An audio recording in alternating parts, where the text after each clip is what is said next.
let's quickly move on to the England squad. Did you see that it's been announced? Yeah, and it's a strange one. Like he's picked 30 players. He can't have 30 players. He can only have 26. 33, and he's only allowed to take 26, so he's got to lose 7 of them. But I'll run through them first, and you can give me your reactions to it. So the 4 goalies he's picked: Dean Henderson, Jordan Pickford, Sam Johnson, and Aaron Ramsdale. I mean, how can you pick Aaron Ramsdale? I know Pope's injured. How? Pope's injured. I know he's injured, but you can't pick him. His team got relegated, and they're one of the worst teams in Premier League history. You can't. He's not going to go though, is he? He's the one that's going to drop out. He shouldn't even be in the squad. Like they should just look. I know it says a lot about what English goalkeepers we've got at the moment, but how can he's the worst goalkeeper in the Premier League by far?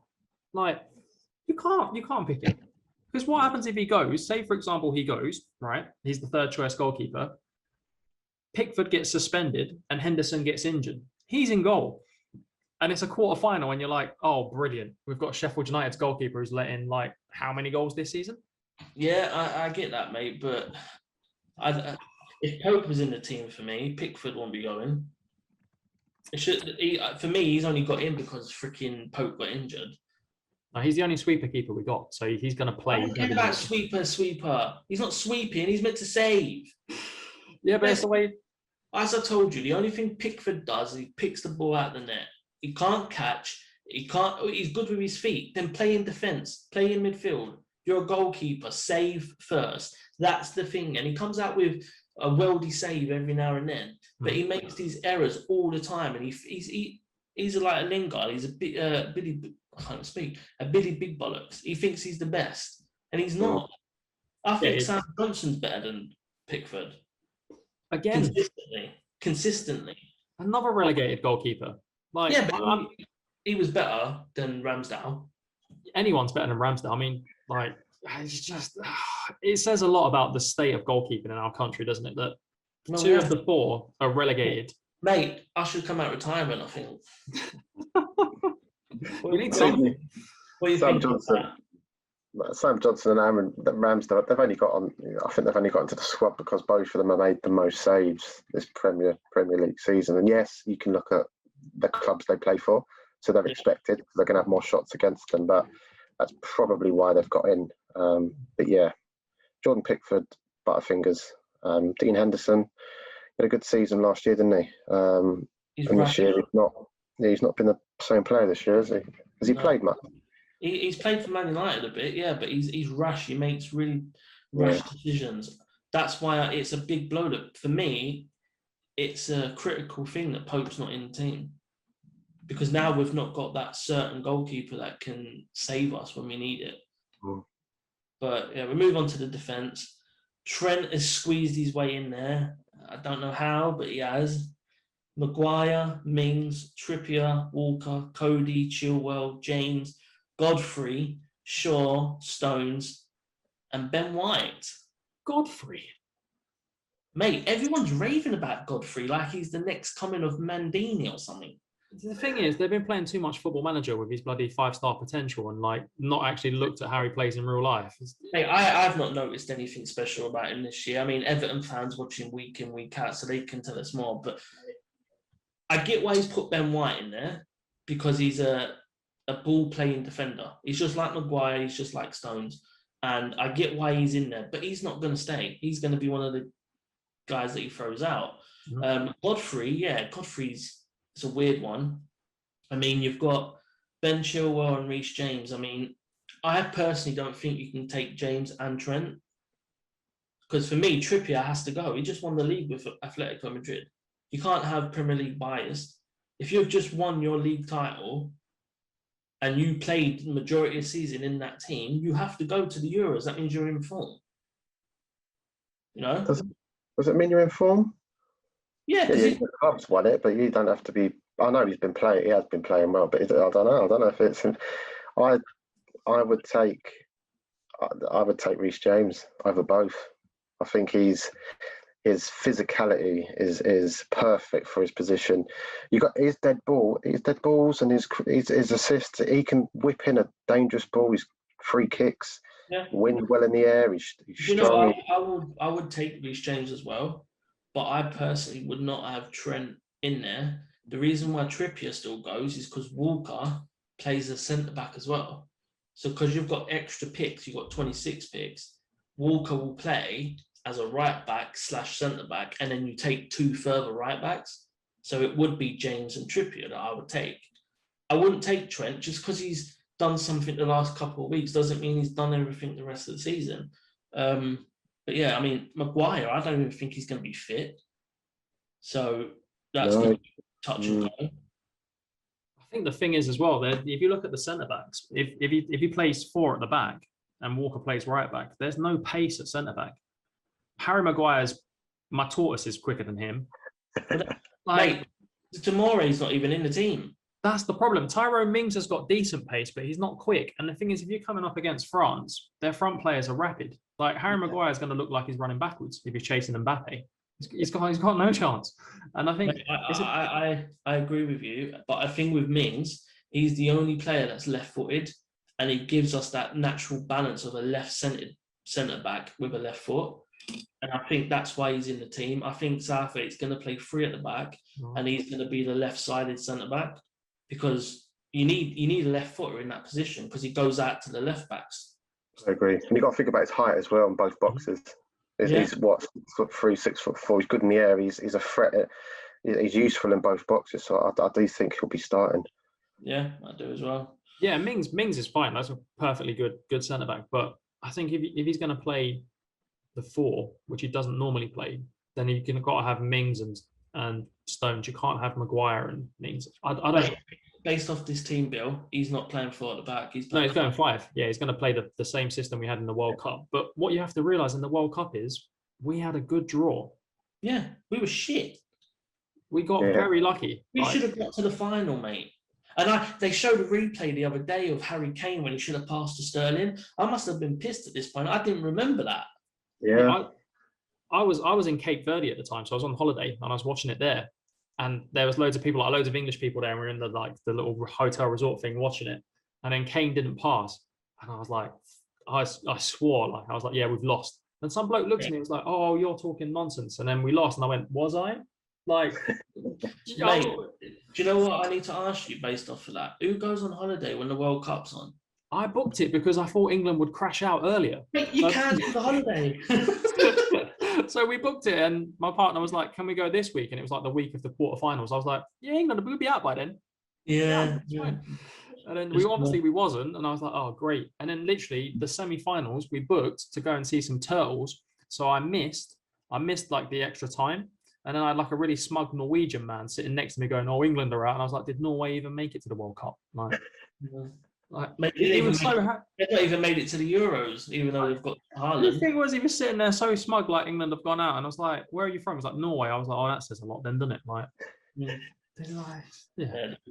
We'll move on to the midfield. You've got Jordan Henderson. Again, is he going to be fit or not? You've got Jude Bellingham. Mate, I told you he had to go. I knew he would go. Mason Mount. Jesse Lingard. Now, Jesse Lingard should not be in his England team. If you're going off of who's on fire and performing well in a minute, Joe Willock has to be in this team over Jesse Lingard. You've scored 7 goals in 7 games. You've just equaled the Newcastle record, the same as Alan Shearer, and you're a midfielder, and you're English, and you're not going to the Euros. You're having a laugh, mate. I don't care about what he's done before or whatever. Joe Willock is the most informed midfielder for England at the minute. As I just said, 7 goals in 7 games, and he's not even made the provisional squad. Now, I'm not even an Arsenal fan, but I just think that's a joke. And you put Jesse Lingard in, as I've said earlier, as a West Ham fan, he's not done it. He's not done it the last 4 or 5 games. But once again, it's the name value. Southgate said he weren't like that, but clearly he is. You got Declan Rice, Kelvin Phillips, and James Ward-Prowse. I think I agree. I agree with most of them. Going back to your comment about Jordan Henderson, he may not be fit, but he's going for his experience. Maybe he's been there before. He's quite. We hear Liverpool talk about how powerful his voice is and how much of a leader he is. So that's potentially one. That's probably what Gareth Southgate's thinking. Jude Bellingham, I think he's. We're talking about the next English player to win Ballon d'Or. I think he's up there. Yeah, when I've seen him play, he's been absolutely mustard. Unbelievable player. And I agree. Jesse Lingard, Declan Rice, and Calvin Phillips. I just hope you don't play them two together. So I think I that's. think he will, mate. He will. If Henderson's fit, Henderson's in. But if Henderson's not fit, it's Rice and Phillips all day long. Yeah. Yeah, well, I think Ward-Prowse he's done well this year. He's got me a lot He's got of to fans. he's got to go for set pieces, mate. I mean, if we're 1-0 down, 70th minute, you bring him on, because if we get a free kick, corner, he's going to whip them balls in, got decent delivery. Or if you know it's going to penalties, you bring him on, because he's a penalty kick. You know, he takes penalty kicks. You got to bring him on. The forwards is Harry Kane, Marcus Rashford, Jadon Sancho, Raheem Sterling, Ollie Watkins, Foden, Saka, Grealish, Greenwood, Calvert-Lewin.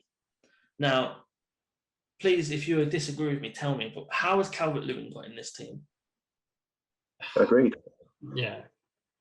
I think at the beginning of the season he was banging them in, but he's gone missing, hasn't he? He's gone absolutely missing. So that's very questionable for me. The others you can sort of understand. Jack Grealish, is he fit enough? He's been out for 2 months. I think he's played enough games for Villa now. I think he's all right. I think Saka's in there because he's versatile. He can play near enough all over the pitch. He can play right back, left back, wing back, midfield, winger. He can play everywhere. So that's why Saka's in there. And he's a good player as well. Watkins, I think he's in there just to make up the numbers. I think he'll be chucked out. I think personally, Greenwood's a starter for me. He's the most natural finisher we have after Kane. And if Kane gets injured, I think Greenwood goes up front. Not Calvert-Lewin or Watkins or anyone else. I think Greenwood goes up front. If you need someone to score a goal, I trust Greenwood more than any of them other strikers. But I look at it, I think he will drop Greenwood. I don't think he'll take him. I think Rashford's lucky to get into the squad. I mean, other than the things he did for the kids and outside of football, he's not done much on the pitch this season. So that's another one. But a player I think's unlucky and he's missed out here is Patrick Bamford. Now, I know he misses a lot of shots. I mean, he lost a lot of chances, but he scored a lot of goals. I think 17 goals in all competitions he scored. But at least put him in the provisional squad. See what he does in the friendlies. In my opinion, he's a natural finisher. Whereas Calvert-Lewin, I think, would need 5 or 6 attempts to score. On his day, Patrick Bamford will score two out of them chances. Whereas I don't think Calvert-Lewin does. But what do you think? Calvert-Lewin's he's like a Emil Heskey regen, isn't he? He scores some goals and then goes quiet. And he had a great start to the season, but since then he's done nothing. So I don't know how he's got into the team if you're picking players on form. But then again, it shows that we don't really have depth in strikers that can score. I mean, I'd rather take Ivan Toney than Dominic Calvert-Lewin. I know he plays in the Championship, so you can say the level is a lot less than the Premier League.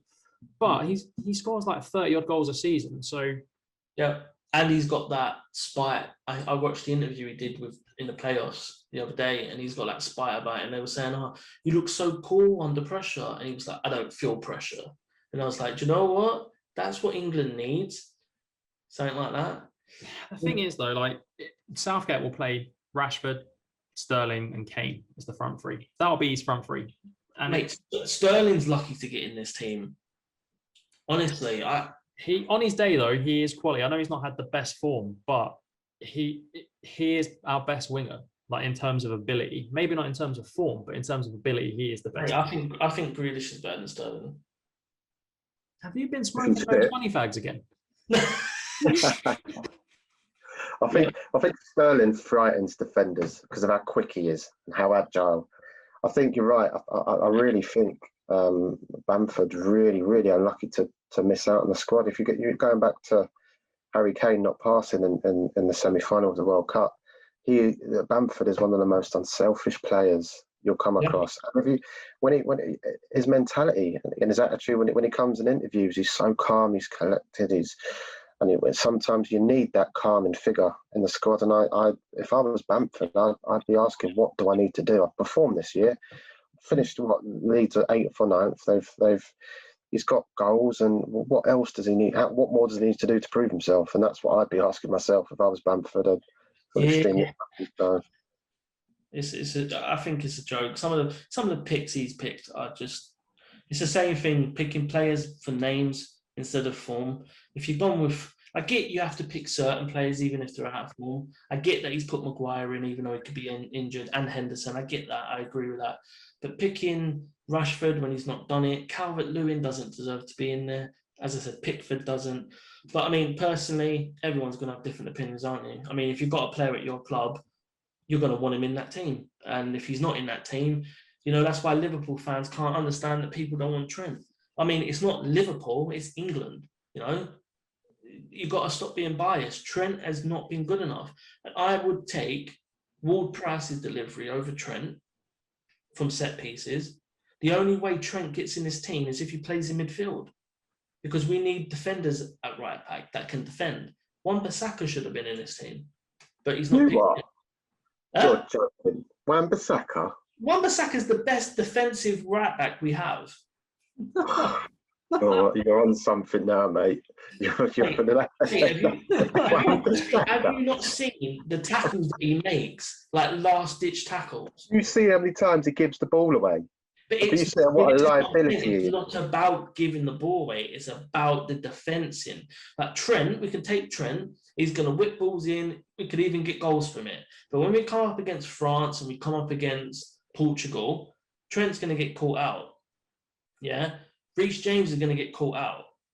Kyle Walker's going to play at centre-back. Guarantee it. So he's not even going to be at right-back.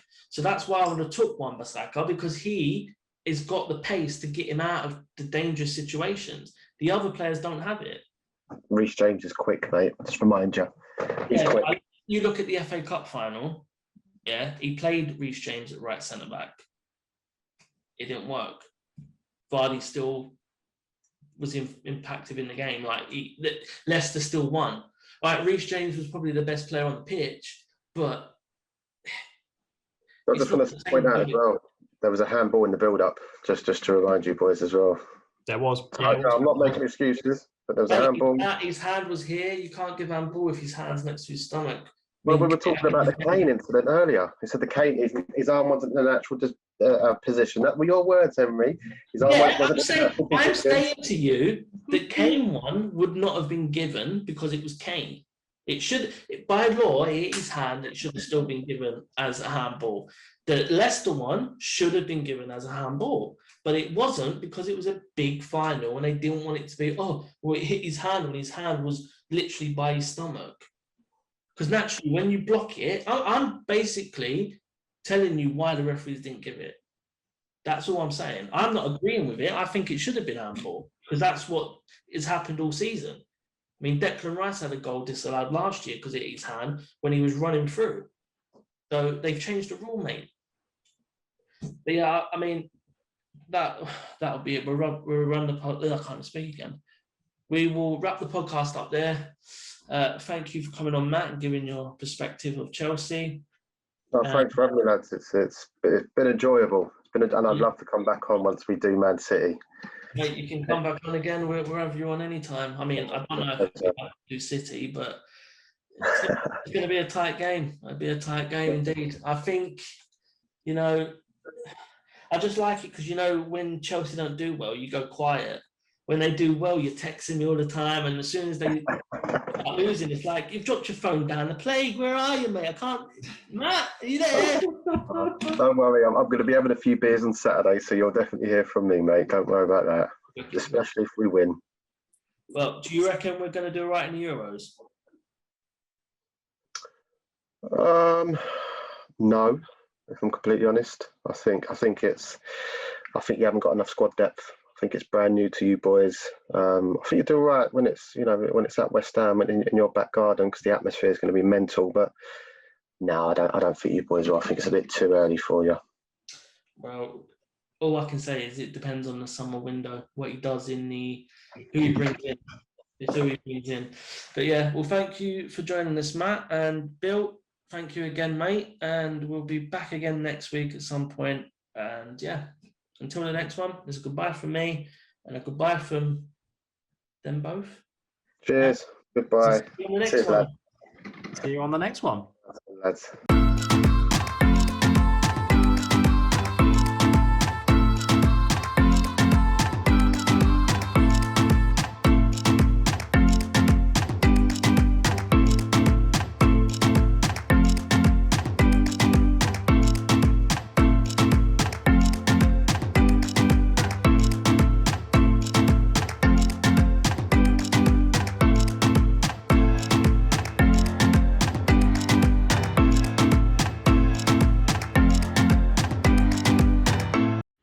You've been listening to the Festival of Football podcast, presented by Henry Berrett and Billy Harvey.